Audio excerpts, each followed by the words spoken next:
Juliet Hope Wayne.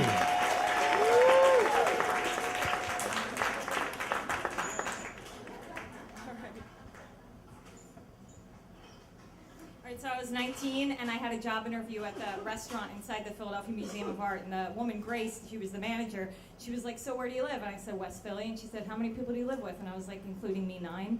And she was like, do they have jobs? And I said, no, they're all waiting in the car. We're all kind of banking on this. And she was like, you're hired.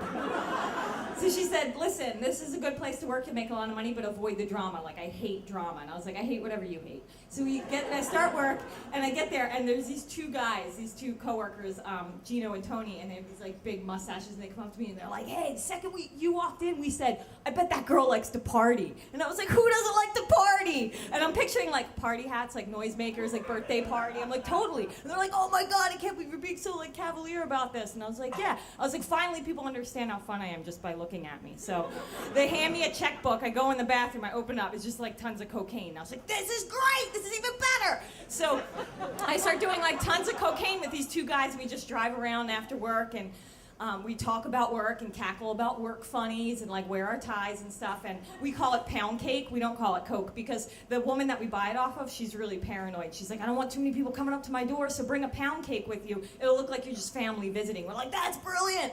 So we're like always talking about Poundcake, and then they came up with this thing. They were like, hey, Grace will never know that we're doing blow, but like if we have it on our face during work or whatever, make sure before work she sees you eating a powdered donut. And then you can be like, it was a powdered donut. So every day before work, I'll be like, oh, hey, Grace, here I am, just like eating donuts, bad.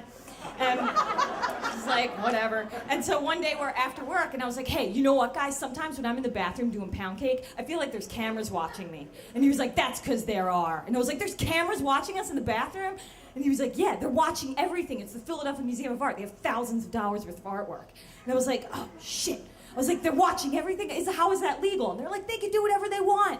And I was like, why do they keep letting us come into work? And they were like, they need us. And he explained this whole thing, and it was like this matrix where it's like, we need servers that do blow, and they're fast, and everyone's in each other's pockets, and like law enforcement knows, but they don't know, and they're filming it. And like, in my mind, there was a vault filled with VHS tapes, and I was like, well, why aren't they watching the tapes? And he was like, they'll watch the tapes. If you fuck up a table number, you bring someone the wrong food, they'll watch the tapes and we're dead. It's like, oh my God, so we talked about the tapes all the time. So I go into work one day, and Grace is like, we have a really important meeting before work today. And I was like, oh shit, they watch the tapes. I was like, Gino, they have the place surrounded, we're going to jail. And we had a meeting before work every day, but Grace was like, all right, this is important. So we sit down, and I'm like shaking, I'm like, we're going to jail. And Gino and Tony are like sweating, they're like, admit nothing. So she sits down, and she's like, I just want to let you guys all know, it's been really fun working with you, but I just put in my 2 weeks notice. And I was like, what? All of a sudden, like, the matrix was gone. Like, my paranoia made me feel so important. All of a sudden, I was just like, just a person who does cocaine. No one's watching. And Gino and Tony were so excited that they weren't getting busted that they were, like, crying. And she was like, what the fuck is going on? So, like, 2 weeks, and I'm like, oh, well, she's leaving anyway. I can just tell her. I was like, man, Grace, I thought you were fucking with my head. Like, these tapes, I made this whole thing up.